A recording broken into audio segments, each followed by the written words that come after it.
Good afternoon, listeners, Happy watchers. Friday. Happy Friday in Melbourne We're a town. third the way. We're a We're third third the of the way way. through. Really good way of looking at it. So how many weeks have we got? 4 weeks left? Yeah, let's just say we're a third of the way through. It's much more positive. Much more palatable. Well, welcome everyone. Today we're going to be talking about a few things that are pertinent right now. The first thing that we're going to be discussing is the latest ruling by the High Court about personal leave for part-time employees, which is really exciting because we've got some really positive news. We're going to talk about that. And then we're also going to talk about redundancies during COVID-19 and how that interacts with JobKeeper, because that's kind of been a hot topic this week for us. Is we have been doing a lot of redundancies, and people, I think, are a bit confused about how making someone redundant interacts when you've got someone on the JobKeeper scheme. So, without further ado, Jessie, tell us about the personal leave situation, like what it was now, and then tell us about what's happened. So about a year ago, so August 2019, there was a very landmark case or ruling where it was called the Mondelez decision, which is essentially a food manufacturer that does Cadbury's. And what happened was there was a condition about employees that work 12-hour shifts and how the personal leave is calculated. What came out of that decision was that everybody, part-timers and full-timers, are entitled to 10 days of personal leave a year. So if you work 1 day a week, you still get 10 days a year. If you work full-time, you get 10 days a year, which was a bit unusual and not how we've calculated it since the introduction of the Fair Work Act. So it's caused a lot of, I guess, confusion for a lot of payroll teams and employers in terms of personal leave rules, and also the concept of what is a day. And so the ruling a year ago was a day is whatever your shift is that day. So if you work a 12-hour shift, personal leave started to accrue in days rather than hours. And it's been done in hours. This was appealed in the High Court, and the decision came out yesterday, and the appeal was held. So this is great news for employers across the board and payroll teams. So now you get, instead of the 10 days, you're entitled to 2 weeks of paid personal leave. So what that means is if you work 1 day a week as a part-timer, you're entitled to 2 weeks. That's 2 days a year. If you work full-time, 5 days a week, you're entitled to the 10 days a year. And it's calculated as 1/26 of ordinary hours of work in a year. So if your ordinary hours are 12-hour days, so you're doing 3 12-hour days, you can still calculate it in hours, but it would be worked out over the hours worked, rather than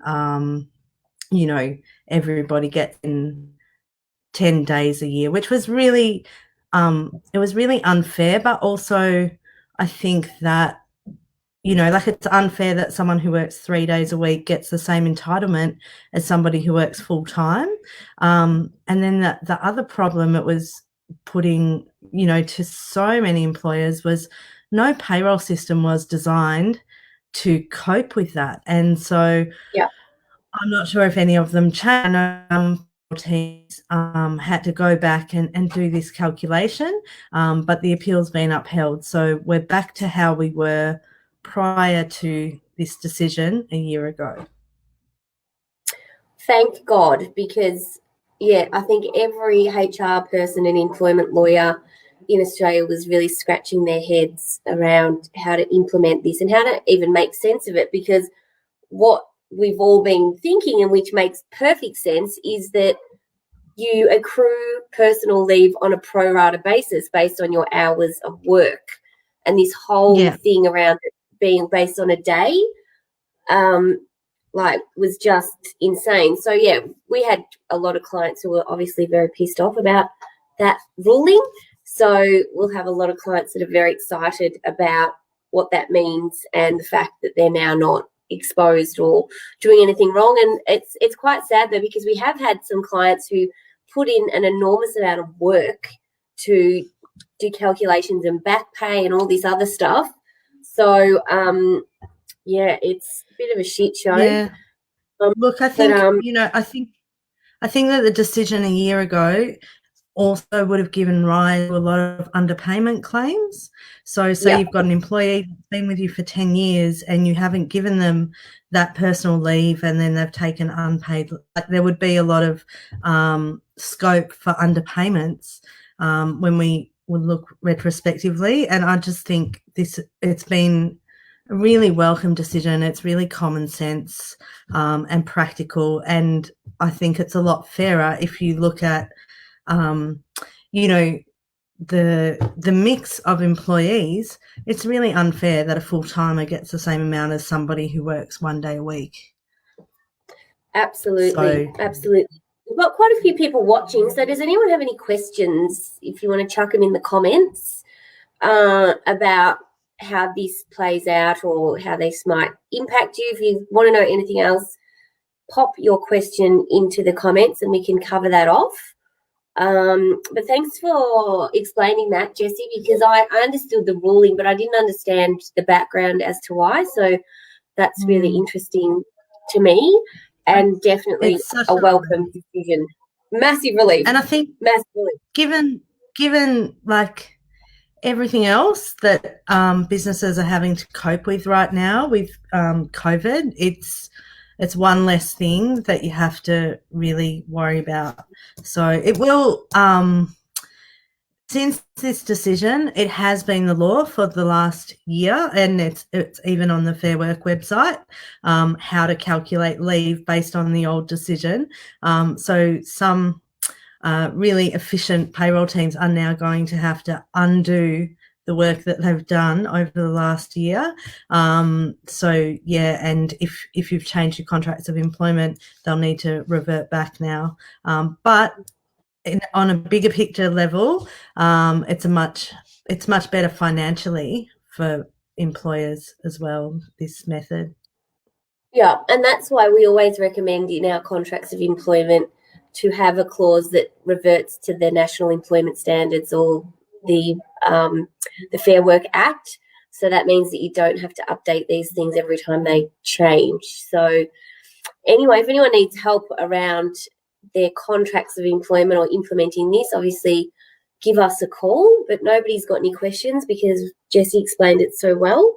So that's great. So we might move on to the next hot topic, which is, unfortunately, a lot of businesses are now, as a result of stage 5 restrictions and where we're at, but I think a lot of businesses were teetering on the edge of existence, and now stage 5 is it stage 5 or 4? Stage 4 feels like stage 5, but feels like I don't know what else they can do. Yeah, I don't know what else. Literally, what else can they take away from us? Anyway, so stage 4 restrictions has really meant that a lot of businesses are now like, okay, we need to downsize our workforce. I'm sorry, I'm trying to concentrate, and I can hear my son and my husband fighting in the backyard, in the back room, about homeschooling.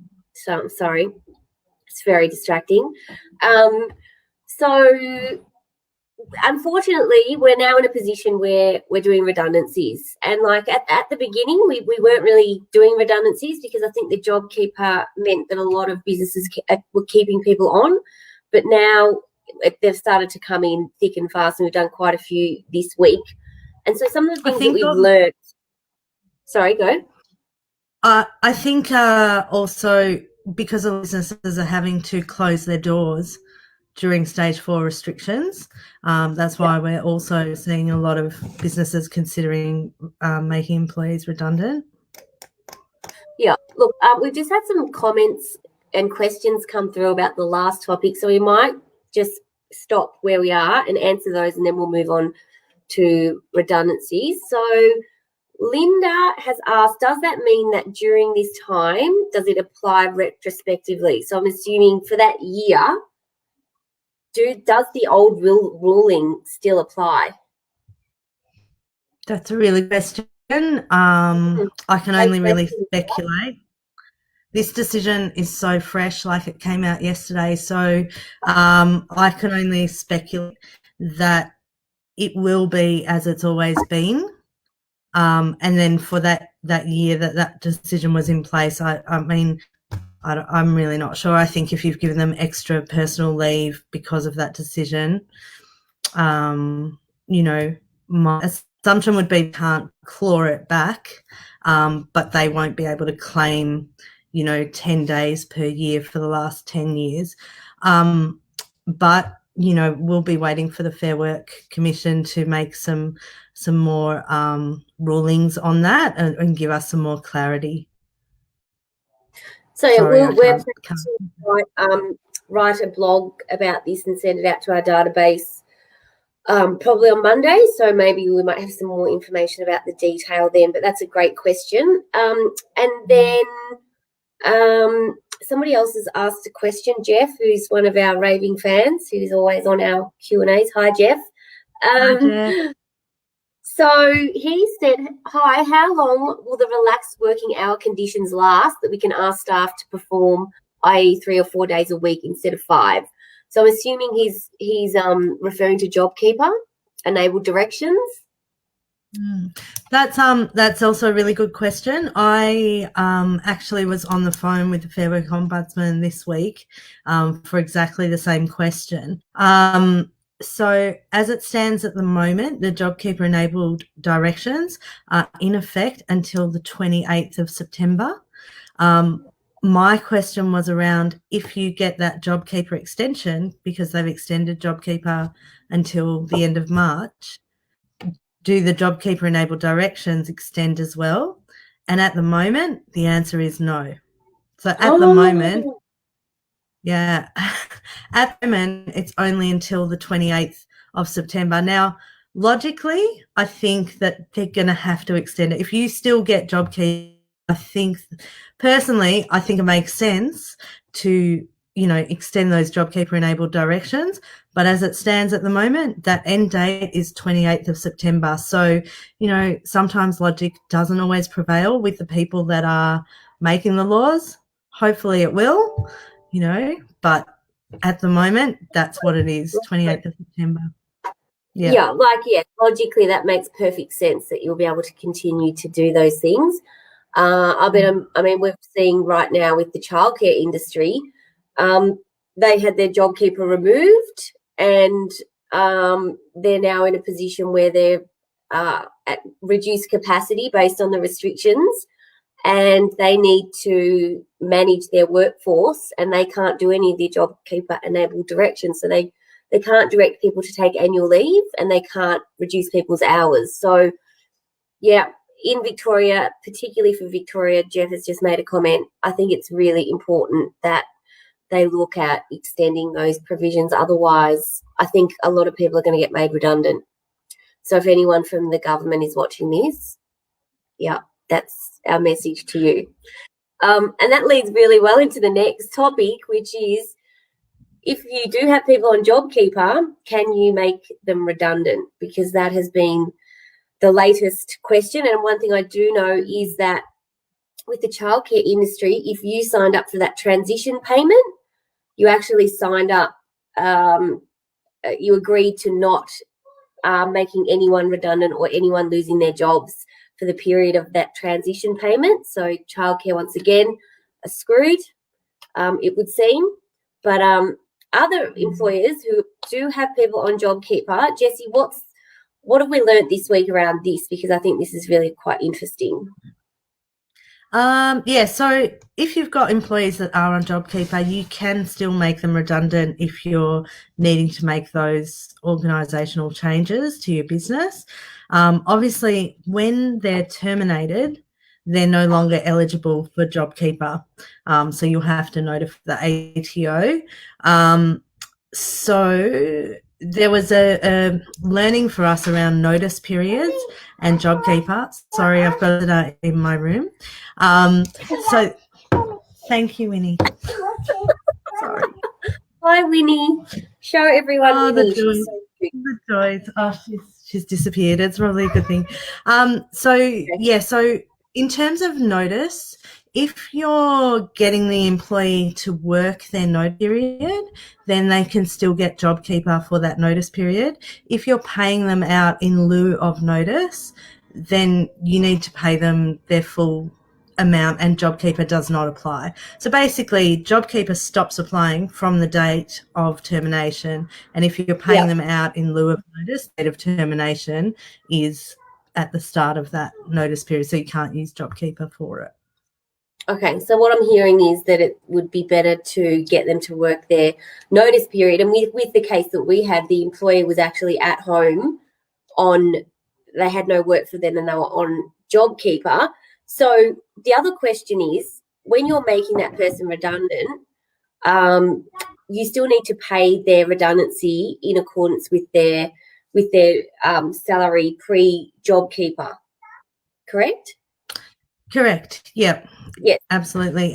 And while they've been on a JobKeeper enabled stand down, if they're doing less hours, they still are supposed to have accrued leave as if they weren't on JobKeeper. So you'd need to pay out that leave entitlement as well. I can't help you, Winnie. Ask Daddy. Oh God, this is so funny. It's hilarious. Welcome to our life, our world.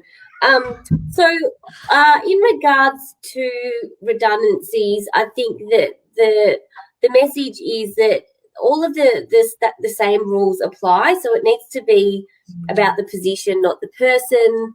You need to have a legitimate reason and need to be able to prove that it is a genuine redundancy and all of those things. You need to do a consultation. Is that correct? Yeah, that's correct. The other thing is some employers have been able to apply to Fair Work to have that redundancy component reduced if they're in serious financial hardship. So, if you're making people redundant because you've got no revenue coming in and you literally cannot afford to pay out the redundancies, in some cases, Fair Work will agree to reducing that redundancy payment. So that's good to know as well. I mean, they don't always rule in the employer's favour, and it depends on, obviously it's a case by case basis, but they will consider the financial situation of that organisation. Yeah, and I think the other message is, and I don't know if a lot of business owners know this, is that if you are a small business or considered a small business, you are not required to pay redundancies. So if you're under that award, check your award. Some industries, so for example, construction, if you're a small business, you still do need to pay redundancies, but a lot of small businesses are exempt.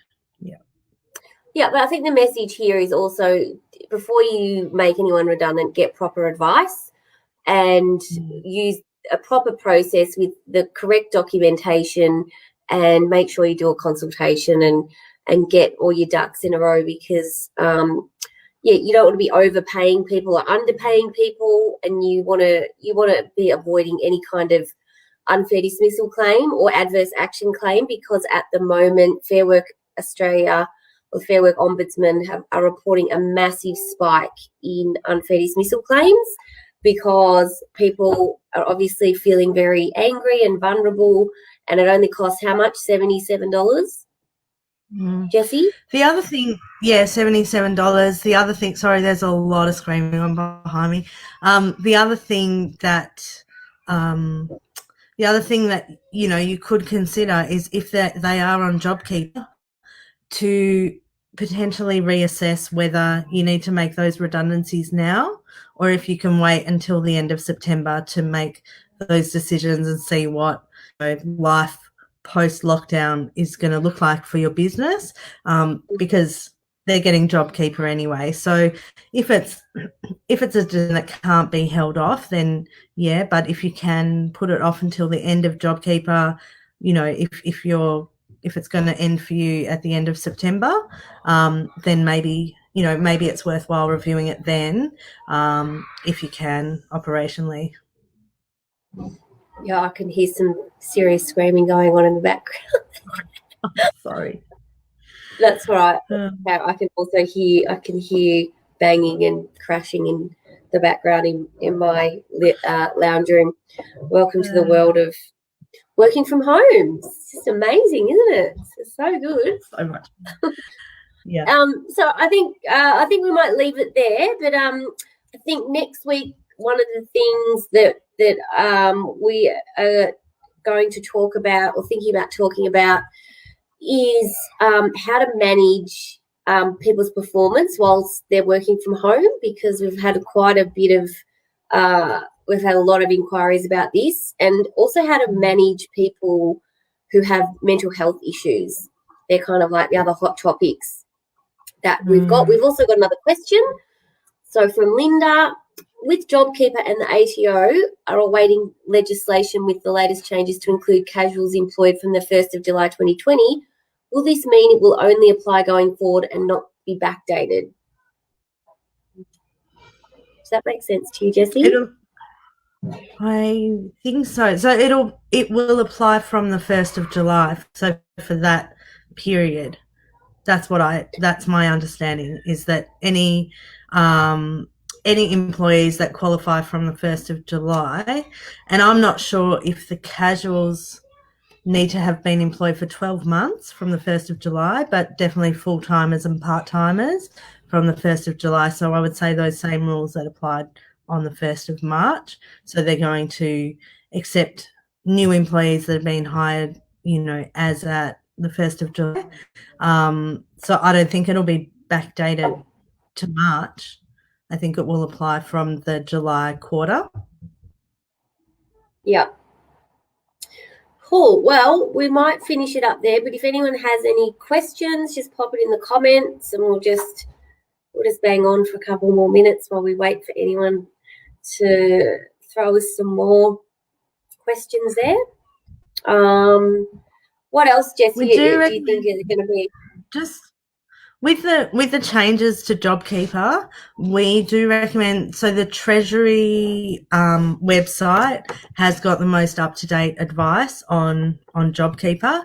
The other thing, I think we mentioned it as well last week, is that if you didn't apply for JobKeeper in March originally, but since the new lockdowns need to apply for JobKeeper now, they've opened it up to employers to apply again. So that's useful to know as well. Awesome. Well, I think that's it. I don't think we have any other questions. But Linda, if you want to reach out, if you've got anything specific, happy to take an email from you or a call. So thank you very much for watching our Friday Q&A. We hope you have a great weekend. I'm not going to say stay safe. I'm just going to say rock on. Are you going to say mask up? No, I'm not. Emily loves a mask. Yeah, I'm not a mask hole. No, I'm not. I said that in front of my son recently, and then he thought it was hilarious, and he was calling everyone mask holes. Great. It's like, yeah, great parenting moment. Lucky he's not going to school at the moment. Well, mate, lucky he's not seeing anyone, and he's only calling, me and my husband and the dog a mask hole. But yeah, it's kind of embarrassing. That's pretty funny. Oh, yeah. Well, have a wonderful weekend, everyone. And yeah, if you've got any questions for us to answer next week, please post them in the Facebook comments, and we'll endeavour to get to them. Have a great week and a great weekend, and we'll do another live next week. All right, see you all next week. Thank you. Bye. Bye.